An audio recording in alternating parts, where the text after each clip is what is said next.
चंडीगढ़ में आज मेयर चुनाव तो खत्म हो चुके हैं और बीजेपी ने 3 सीट के ऊपर जीत दर्ज कर ली है। इस समय हमारे साथ बात करने के लिए जनरल सिंह मौजूद है। जनरल जी, कैसे आप देख रहे हैं जी?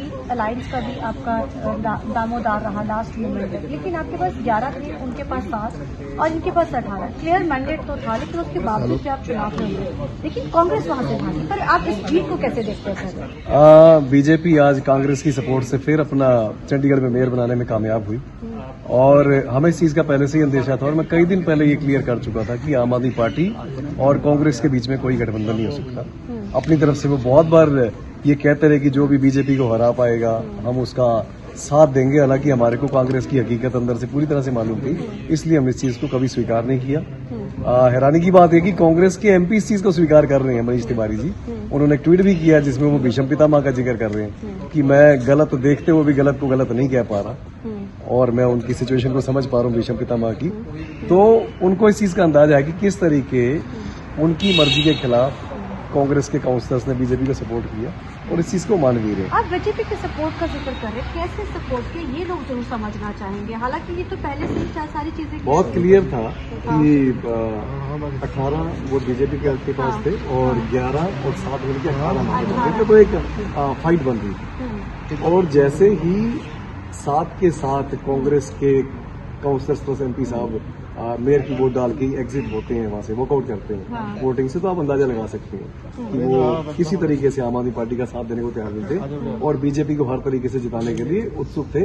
और ये डील जो सुनने में आ रहा है कई दिन पहले हो चुकी है। लेकिन बात तो आप लोगों के साथ भी गठबंधन की चल रही थी, लास्ट मोमेंट तक चलता रहा कि हम कर लेंगे, लेकिन जैसे एक रात खत्म होती दूसरी रात बोल देते हैं गठबंधन। हालांकि चला तो आपके साथ भी था और ये बात उठती भी रही है, लक्की से लेकर आप तक भी ट्वीट करते रहे हर चीज को लेकर। देखिए, बहुत लालच से भरे लोग हैं, इनके लालच की पूर्ति भाजपा ही कर सकती है। आम आदमी पार्टी इन चीजों पर विश्वास नहीं करती। तभी आपके 2 पार्षद गए थे छोड़ के। देखिए, अगर आप बात करेंगे 2021 की जहां से शुरुआत हुई थी इस चीज की, तो हरविंदर कौर बबला जब हमारे 14 पार्षद थे और भाजपा के 12 थे, तो वो कांग्रेस से बिलोंग करती है जो वहां पर गई थी और भाजपा का यहाँ पर चंडीगढ़ में मेयर बना था। हमारे को लार्जेस्ट पार्टी होने के बाद बना था। हमारी वोट मोड़ के उस पर काला निशान लगा के इंटेंशनली, इसको तो डेमोक्रेसी का मतलब आप कहेंगे कि उसका मर्डर करना ही कहेंगे कि पब्लिक किसी को मैंडेट दे रही है और आप उन सब चीजों को दरकिनार करके उसके बाद भी अपना मेयर बना रहे हैं। और चंडीगढ़ की जहां तक बात करें तो देश की सुप्रीम कोर्ट तक ने चंडीगढ़ ने एक ऐसा एग्जाम्पल सेट किया है कि भाजपा को शर्मिंदगी का सामना करना पड़ा कि भाजपा सत्ता के लालच में कहां तक जा सकती है। 27 के चुनावों से जोड़कर इसको देखा जा रहा। हालांकि 22 में भी जब आप लोगों ने जीत दर्ज की थी 21 में, तो उसके बाद पंजाब में 22 में सरकार बनती है।